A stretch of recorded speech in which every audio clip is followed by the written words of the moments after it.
Welcome to the very first ever Kitchen Daddy podcast. Today I am joined with Dave the Frenchman, who is a good friend of mine. Dave is the natural wine lover, SoCal, on Instagram. And today we're going to kick back. We're going to kick off with a few beers because, Dave, you taught me, never drink wine thirsty. Exactly. That's the first thing you need to know about wine. Exactly. Well, never drink wine thirsty. So we have a couple of beers to kick off with, and then we're going to talk more about natural wine. What does it mean? What does it involve? And why is this man so passionate about natural wine? Anyway, great to see you, my friend. Thank you for coming. Well, thank you for being part of the very first podcast. Thanks for being here. I mean, it's always a pleasure to have a beer with you first, and then of course to discuss about wine.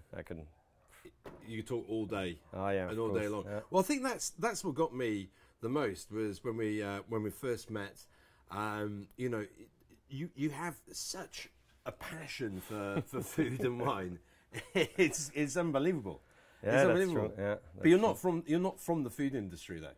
No, not even the wine industry. It's just I don't know. I started like from very young, probably, and being I would say exposed to good wine, good food, and step after step, it becomes to be like I really like it. I want to drink things that I like, and I think it all started from that. So that's. There you go. Now, good. You're not from around here, are you? That's not a Californian accent. So really, I can't give away with Dave the Frenchman. So where are you from in France? Originally it's a town north to Lyon, so center of France. It's pretty good region for all wine. So for those of you who didn't quite get that, that's north of Lyon. So Lyon. Sorry about that. It will explain you. No, it's great. So Lyon's kind of more in the centre. You kind of just a little bit south of the centre of France. Big famous town. Lots of food from that region. Yeah. Lots of food and lots of wine surrounding. So Côte d'Or, Bourgogne, Jura. There's a lot of different well-known wine area around Lyon. So that makes this city, crazy about wine. I would say probably the most. Crazy. Everybody knows Bordeaux, but Bordeaux is only Bordeaux. So where Lyon, what is good is that you have all of these kind of different wine around, so you can really find a lot of different kind. Great. So when you're growing up there, so we obviously live in California. You can go to 3 or 4 different wine regions in California, and it's a huge tourist pull. You've got wine tours, you've got this. Every sampling room is open over the weekend. Same in France, or is it just a bit more like it's been there for centuries? Well, it's probably to make the image clear enough for everyone. It's like you go to see a farmer. So it's mainly when you want to have wine. It's not here like you go to in an estate and you can drink and you go to see a farmer. That's pretty much what it looks like. However, you obviously can go to any cities, go to see wine shop and the same way that you would find here. But if you want to know the man that is behind the wine, it's pretty much you go to see a farmer. So it's you have to knock on the door, open, see if he's here. And find your way, and most likely you will find a very good person behind the wine. So it's not as kind of touristic. No. In that way, even if touristic. Well, probably in Bordeaux you will find this kind of the chateau. So you can go to visit a chateau and find your way to drink wine. It'll probably be the closest you can see from California, but that is only Bordeaux. All the rest in France, it's pretty much very small winemakers, but like very, very small. So, it's different, but it makes the diversity like huge. So you're in Lyon, and you said you're just outside of Lyon. You're near Brest, in the countryside, In the countryside, near Brest, where they have Bourg-en-Bresse, the chicken, the famous chicken in the world, most famous chicken in the world. Do you know what? I don't know any other country who's got such a famous brand of and it's not even. Is it a brand? You know, Yeah, we can how debate. do you, Yeah. you know, how do you quantify it? But for all of you guys out there, poulet de Bresse is so the chicken from Bresse, best chicken in the world. Well, it is seen like that in France at least. So I don't know on the other countries, but it's very famous because it has blue leg. So you can recognize it if you wanna buy it. Just check if they have blue legs, and that's you're gonna see. It's poulet de Bresse. Yeah. So here's the question for you. So the first proper restaurant I worked in, we used to make the poulet de Bresse on Vessé. Okay. But I've probably said that wrong. But on Vessé. En vaisselle. Yeah. So cooked in a pig's bladder. Yeah. So it's en vessie. Yeah. On Vessé. Yeah. Oh, there you go. I've never tried that, by the way. So, but I think it sounds. Well, that's what I was hoping. I was kind of hoping that you won't get home from school, on a Monday, and Mum's been cooking a chicken in a pig's bladder. This is what we do in Bresse. Well, not that close, but not that far neither. It's pretty much, there's a lot of farms, there's a lot of chicken running everywhere. When you go to the countryside, it's well known for that. So you always know a farmer, or if you don't know, a friend of yours knows a farmer, so that they have chicken that at the end they can sell it for you for not a big deal. So at the end, you eat poulet de Bresse every Saturday, every Sunday. That's pretty much what we're doing. Yeah, that's crazy, but that's Bravo. That's the way. And you've never tried it in Vessy? No, never. Vessy. No. So I remember like one of the chefs. So what happened? I used to pick the lettuce because I was very junior. I was pond life in the kitchen, and next to me there was these rehydrating dried pig's bladders. It stank. Absolutely stank. And I was there going, what are you doing with these pig's bladders? And they go, oh well, we basically cook a chicken in it. And I was like, really? And they were going, yeah. It gives it a really unique flavour. I went, what of pig's piss? Is that? That's and I've never quite got my head around it. I love the fact that it's a tradition. But it is, yeah. We don't always, kill a pig and get the vessie out of it. So it's not the standard way to do it. But what we do usually is that we cook it with what we call the pulopo as well. That you cook it inside I don't know how to call it, but with a tap on it, that you place some little wheat with like you do bread the same way, and you make a seal around the thing, so you make sure that inside there is absolutely no way any vapor, anything's gonna go outside of it. So all the flavors will the same concept. Yeah, you're in the most incredible food region of the world. I would say, yeah. One of the good ones. Yeah. It's going to be up there in the top. It's going to be up there in the kind of top 10 of places to live if you're an absolute foodie. Yeah. Yeah, I would say so. Come on, I mean, probably top 5.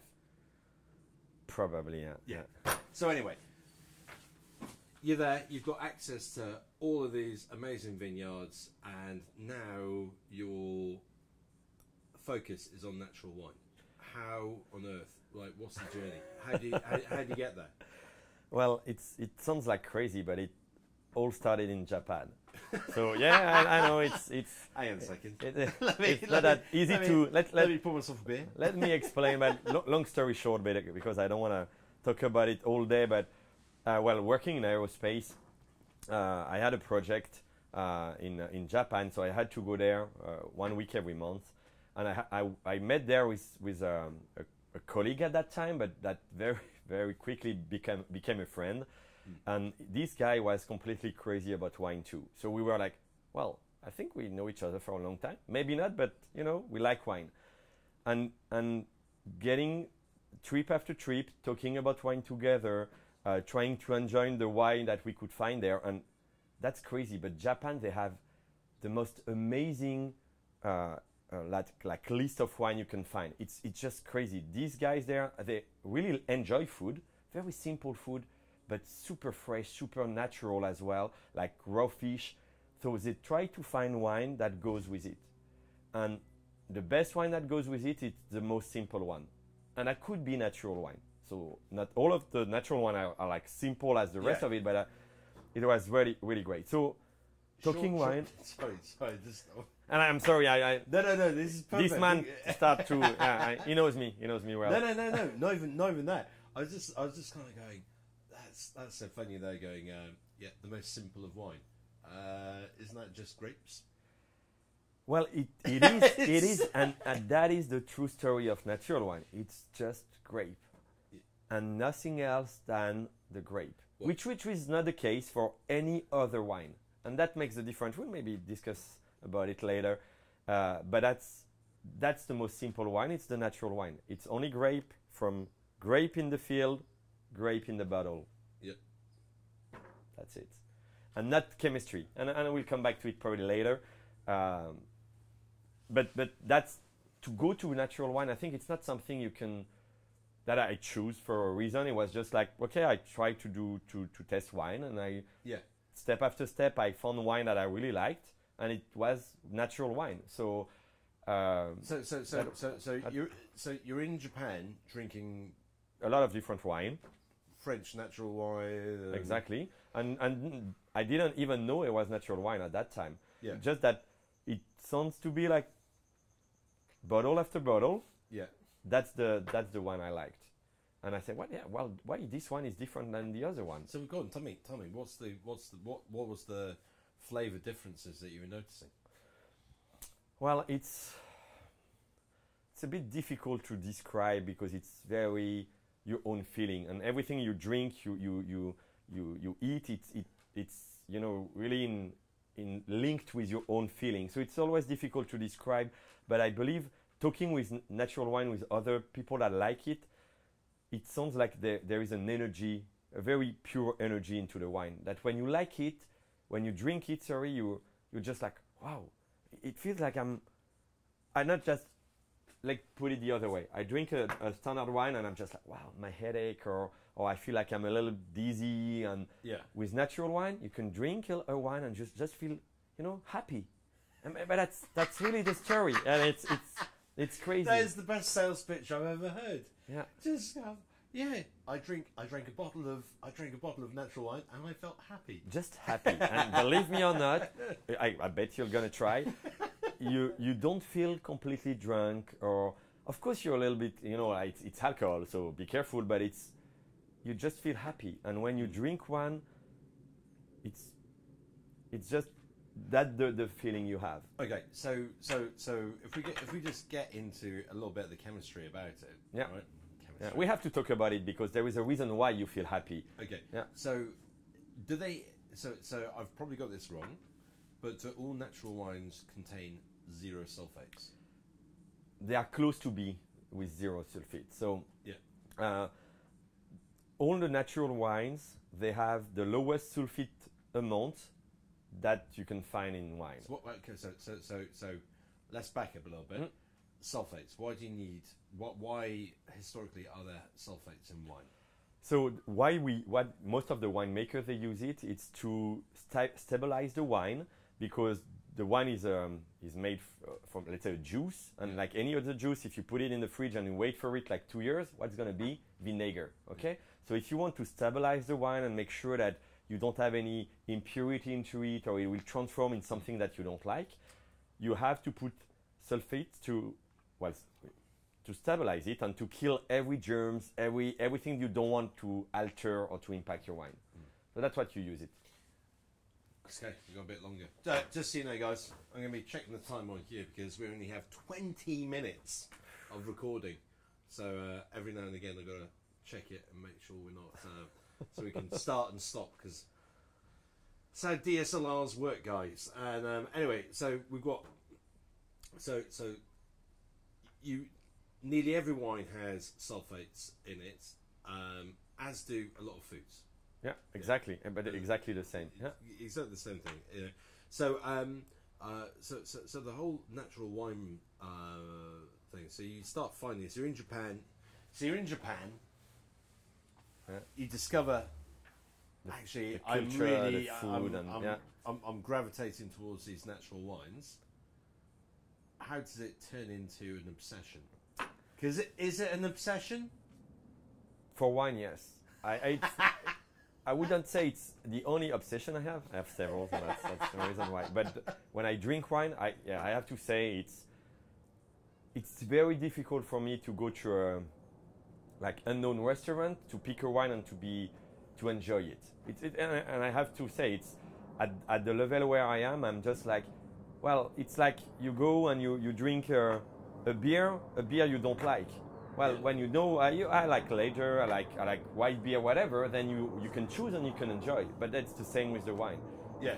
So it's pretty much an obsession at this stage. So how it became an obsession? Then this guy, so my famous colleague, this guy stopped his work to own a wine shop, and during his journey to discover the wine in France, discover the winemakers, he understood that the natural wine is not only the taste, but it's also a way to grow the wine, grow the grape, and harvest and take care of the wine. Yeah. And he was focused only on that. So he taught me everything I know about natural wine, and bottle after bottle, I only drink only natural wine now, but that takes several years. So a friend of mine, I said to her once, I said, look, she's a master of wine. Okay. And I said, look, I really want to learn about wine. What do you recommend the best way is to go about it? And she just said, Hugh, just drink a lot of wine. There's no other way. And there's no other way. Yeah. It's the same as cooking. Yeah. Everyone says, I'd love to, I want to be better at cooking. I want to cook more, make more mistakes. Exactly. And learn from it. Learn how things taste. See what they feel like, see what they smell like, how they hear when they. So I think the interesting thing, like when you introduced me to natural wine first of all, and we'll get some wine out in a minute, and we're going to try some. Was just how delicate it is. It's certainly more. It seems more delicate than that's true. Yeah. Than that. So you have to look after it. It needs a little bit more TLC. It's high drama or high maintenance wine. Yeah. Well, it's more delicate for sure to the flavor. But it's also because the one you tested with me was more French wine, French natural wine. So the way we do wine over there are much more lighter, I would say, are lighter than the one we do in the US. So it's also all the wines, and it's not only natural wine. The one you test in the US and the one you test in Europe, the one in Europe are lighter. Let's say, put it that way. Definitely lighter, a bit more complexity. Yeah. And probably also they don't see much sun like it is here, and that's why also you have full body here and a lot of flavor from jam or cherries, and it's not exactly the same in France, and they are more delicate. And I think it's the right word to say it. So that comes with the French wine as well, but with the natural wine, unfortunately, it's also super delicate that you have to be careful. And like for instance, a day like California, it's pretty much always like that. But you cannot have wine just in your garage and waiting for it that you can drink it. It's gonna destroy the wine, and that's because there is no sulfite. We just come back to it. It doesn't protect the wine, but it makes it better. Yeah. So you have to take care. You have to drink it quick. That's it. You cannot have it for 2 years in your garage. It won't work. So there's no aging. No. Well, you can, but it's natural wine. You won't see like natural wine for 20, 30 years old. No, you're not going to get. Nothing's getting salad. Exactly. So that's amazing. Well, it's not exactly true, because some of the best wine in France, and maybe you would know that name, Romanée Conti. It's like one of the top wine in Burgundy region. This wine is a natural wine, and nobody knows it because they don't, market around that, because they've already got a brand. Exactly. And this wine is just a natural wine, but it's on the top. So okay, let's knock this off. We'll be Yeah. back in a second. We're going to get some wine and some food out. We'll drink some natural wine. I'm glad we had our beers first of all. Just so you know, Never drink thirsty. never drink wine thirsty. Never. Always have a beer first of all. Right, we're back. We're back. We got some food. We got some salami. We got some wine. So what have we got here, mate? Talk to me about this wine first of all. Yeah. First, it's a white wine, and guess what? That's the white. The white wine goes super well with cheese, and sausage and everything. It's just like nobody would say, yeah, probably you would Genius, prefer eh? I'm a red, genius, eh? but it's the whole story. It's the white wine for The this white kind wine, of- yeah. white For wine with cheese, and Well, it's not typical, but it's not with all cheese, by the way. But the flavor in the white wine will go much better with the cheese because the red with the tannin and everything, time to time, it's too heavy for the cheese. yeah, And you won't feel the cheese while you're enjoying your wine. So but most of the people are usually used to drink red with cheese, which works well. It's okay, but if you're going to be a perfectionist, wow, at least There you you have go. to try. look at that, a knowledge drop right there, mate. So we've got that. Hey, so guys, check this out. So this is a beautiful corkscrew coming to the Kitchen Daddy store very soon. So we're going to be Works well. launching the Kitchen Daddy store really soon. We've got a few more things which I'll be sharing with you as we go through. So what? Oh my God. Sorry, the bottle is a little bit wet. It comes from the fridge, so better the old way. Exactly. So what do you recommend to go with red wine? If you're having some appetizers and you're saying, okay, so if you have appetizers, serve some, serve a nice aperitif, serve some white wine. But if you do want to have red wine, what do you think is going to go really well? Well, it depends, and I'm sorry that the answer won't be super clear, but it depends on your appetizer and the wine you like, because pretty much you can find a lot of different wines that will go with what you eat. Yeah. There is not only one pairing that will work perfectly. There will be some that will be better than others, but it's all what you like. So here I would probably take a Syrah, so something come from the Côte du Rhône, or that you can find, by the way, in the US as well. That's because it has some kind of flavors of pepper, and the pepper will go super well with the cheese and things like that. So, Hang on a second. Pepper or paper? pepper. Is that a? That was the best Frenchism so far. Oh my God! It has some flavors of paper. Pepper. Sorry. I think you. Yeah, I'm not that crazy about wine to see paper into the flavor. So pepper. That's what I was like. I can assure you, Syrah is not kind of like, there's a papery back notes. French accent, yeah. Love it. So that what I would probably try, but That's so this one coming from Loire, Vouvray. This one is this area is pretty well known for sparkling wine. thank you. But this one is pretty great.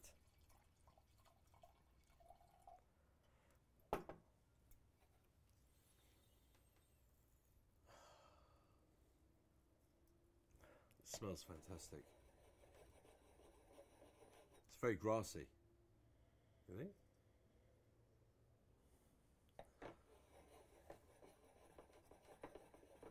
I'm going to take that as a no then.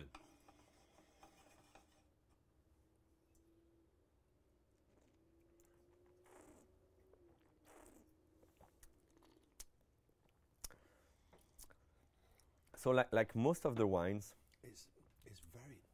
It's much sweeter than you'd expect for a Vouvray. so this wine very soon, and my recommendation that every kind of wine, and especially natural wine, they will most likely change after you open them. So they have to breathe. We call them also living wines. And it's for a reason, because they will change a lot. They could change a lot once you open the cork and you put them on the glass. So this one, it will take probably 5-10 minutes, and you will feel the difference. So what do you what are the characteristics that you'd expect with this? A lot of flowers. It's like you walk into a field, fresh flowers in the spring, little hills. That's what you will feel when you smell it. Yeah. When you drink it, it's in between still flowers, white flowers, but also kind of mineral, which you can link to rocks or things like that. So yeah, it's. I have to say, that is spectacular. It's, I mean, yeah, and it's changing. To be honest, Vouvray is one of those, wines which don't drink it all that often. Yeah, not very well known. Yeah, that's true. It's always kind of second fiddle to a lot of other classics, Sancerre or which is very close, yeah. So but that's fantastic. And guess what, Hugh? What I really enjoy the most with natural wine is that it doesn't really matter if there is here Chateau Latour or whatever. You don't really care. What is important is the winemaker that is behind the wine. And it could be done in the completely crazy area in France, but they could make a wine that is just super good. Yeah. But it won't taste exactly the one you have in mind. Like, okay, you'll go to Alsace. Yeah.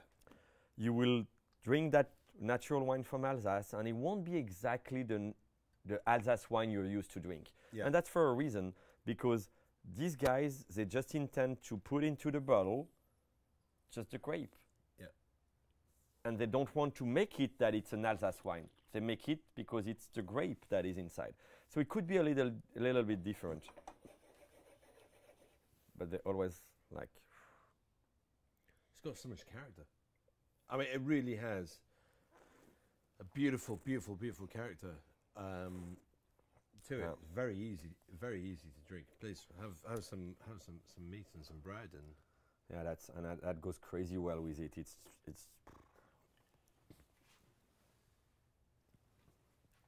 I think that was the thing that got me the most with you, was when we first met, and just the passion you talked about like flavor pairings and food pairings and making sure that everything went with the wine. It was just wonderful. And what I love about it the most, I mean, you work in aerospace, and you talk as if you've been a lifelong servant to the food industry. It's and when you that's a good question, because when you ask me, hey David, do you want to do a podcast and discuss about what you like? I say, well, of course. I mean, I like it, so I like to talk about it. And you ask me, well, the kind of questions that I would have to think about, and like why are you like completely crazy about wine and food? And I thought about that, because that's not something that I was like, well, it's for that reason.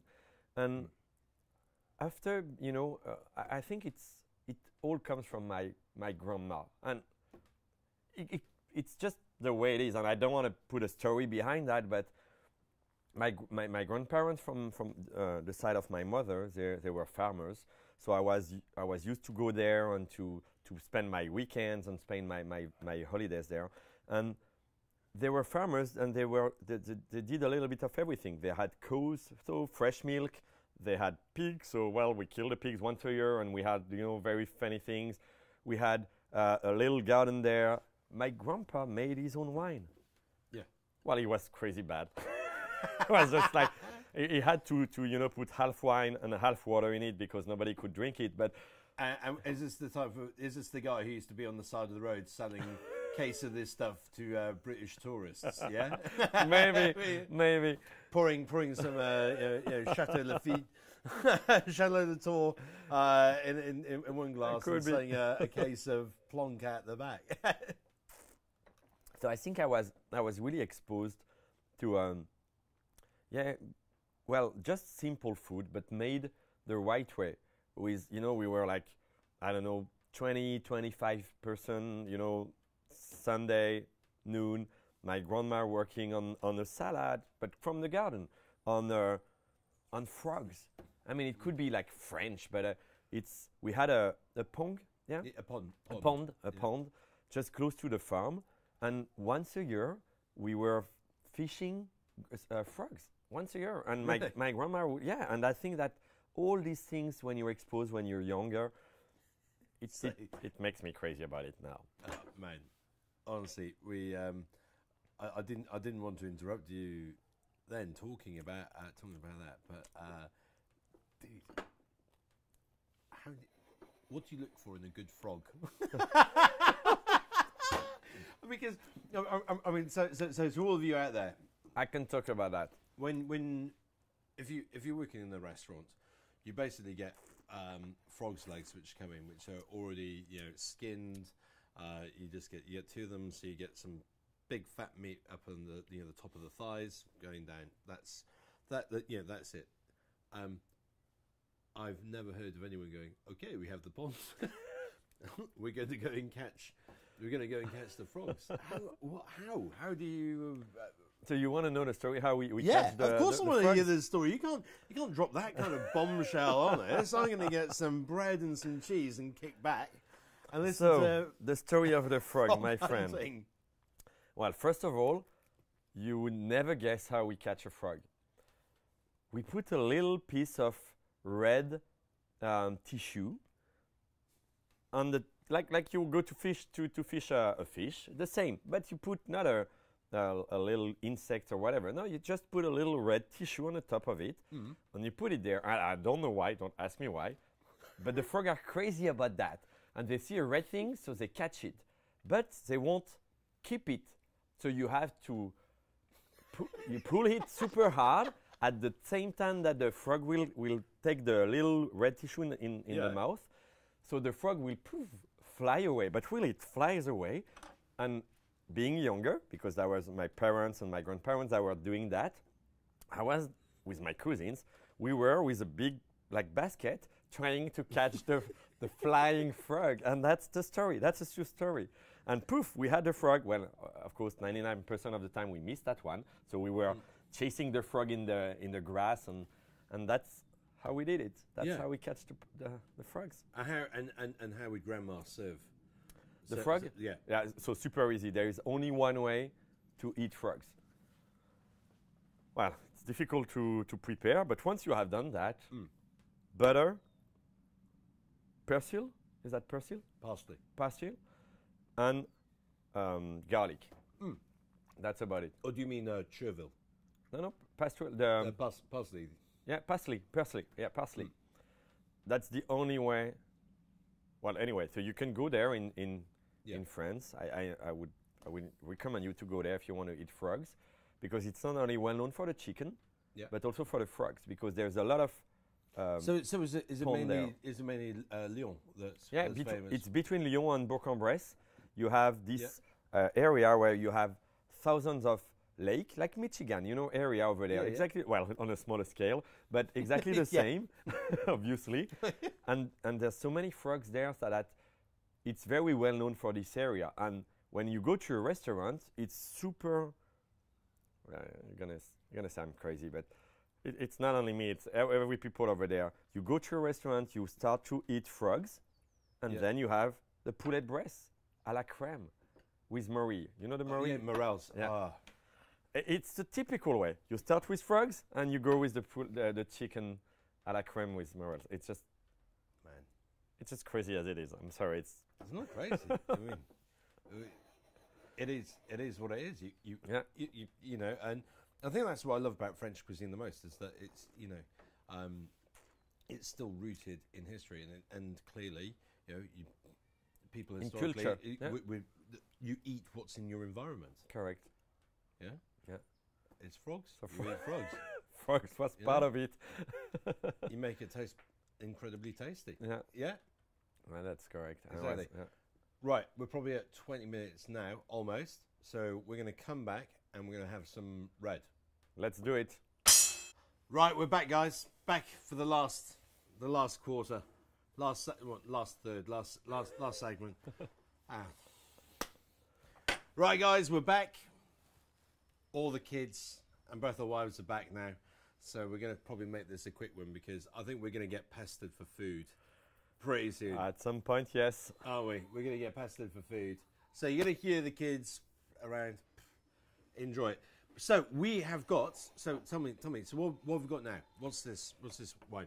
So, Petit Jo, Mr. Pierre and Antoine Joly. This is a wine from south of France, Vaucluse. So Côte du Rhône, but it's very south, so it has a lot of sun there, and you can see by the color, the way it's super dark. Yeah, just smell it. So it's also very cloudy. It's almost as if it's is it unfiltered? So yeah, it's most of the natural wine are unfiltered. Yeah. Because the filtering process could change the taste of the wine. So that's basically the philosophy, the policy of the people, the winemaker, is that to not change anything, but putting the grape into a bottle. Yeah. So you can find some kind of small depot. How do you call it in the bottle? Some sediment. Sediment. Yeah. Yep. Yeah. So you can find some, but that's just don't drink it. That's it. So this one is that is so smooth. That is unbelievably smooth.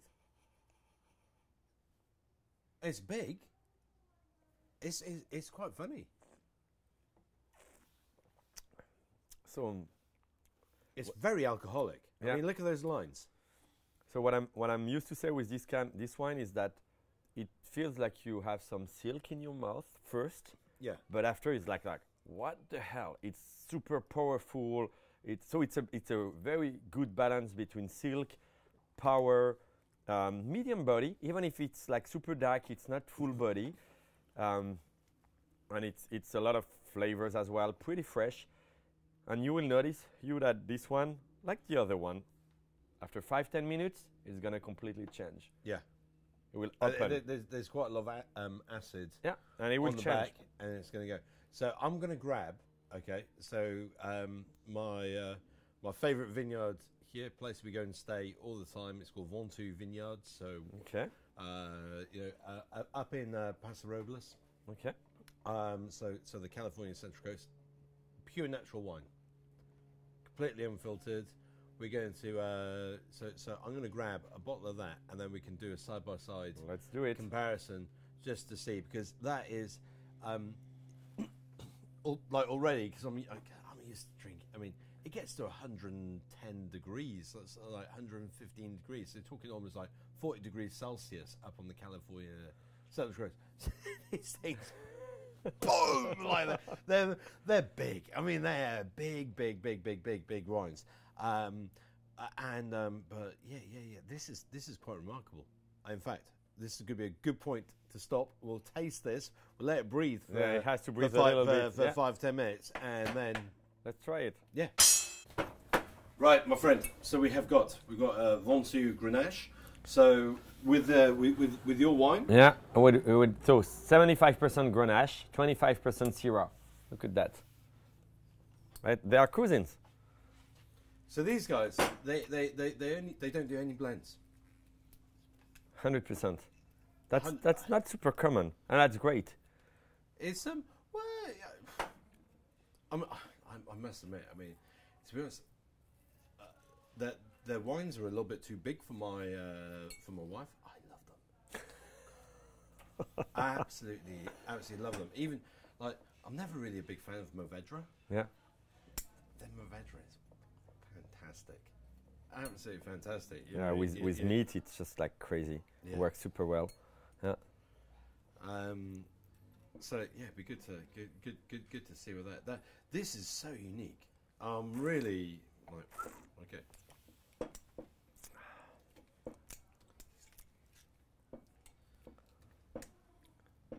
Where did you get this one?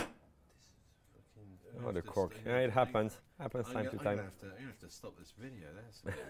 That's a bit embarrassing, isn't it? Well, it happens. You know, some bottles, the cork is not good. Well, the bottle it's part of the wine. You have to know that time to time a bottle will be not good because of the cork, because cork is a natural product as well. So it's not always perfect. So wait until you see. So these guys, they pride themselves. Paso Robles. Paso Robles, exactly. So they kind of pride themselves on nothing goes in but the grape. Really? Great. No twigs, no bloody branches. Everything's hand harvested. They go very much for Roman style. They stress the vines. They make the vine dig down to find the water table, to do that. More character, things like that. I'm bigging it up, isn't it? This is the battle royale. This guy is it's just crazy. It's good. It is. Oh, you gotta love it. You gotta love it when I mean the amount of effort these guys put in to start in a vineyard. So when have you discovered that wine? Oh, look at that color. It's beautiful. It's lighter. Yeah.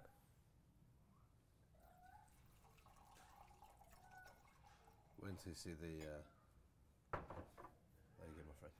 Thank you. But you can't look at it, and I mean you can see how unfiltered. Yeah. It is. Oh, man.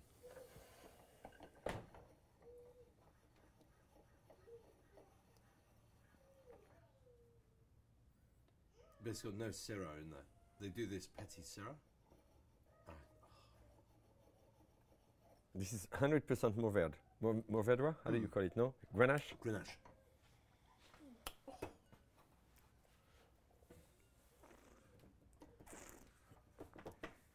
We're going to have that with the fish tonight. Oh, will work. Yeah. White fish, and that is going to be. It's a light body. It will be perfect. Yeah. It's got a hell of a nose on it, hasn't it? I mean, I think what you will. Yeah, what we smell a lot here is the oak, and that really gives a flavor of. Usually, you make it close to vanilla. Yeah. It's pretty famous in France that if you don't have oak barrels, usually what is the wine you're doing? So if you want to have wine that can age a little bit, you have to put them in the oak barrels because it will help the wine to get to last longer. So and in the meantime, it helps also to compensate for kind of if it's a little bit strong at the beginning, you know, like just after being harvested, and it's okay. Well, the wine is super difficult to drink, and some wines are like that. The oak will help the wine to get drinkable at the beginning. So it's pretty common in France.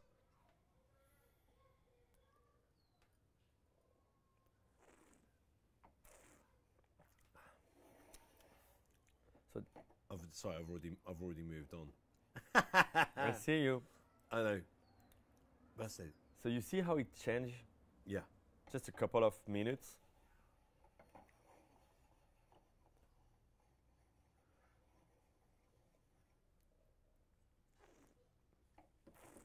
Do you know what I've got? It's so fresh. I've got some venison. So I recently did this recipe, venison. I've got some more in the fridge.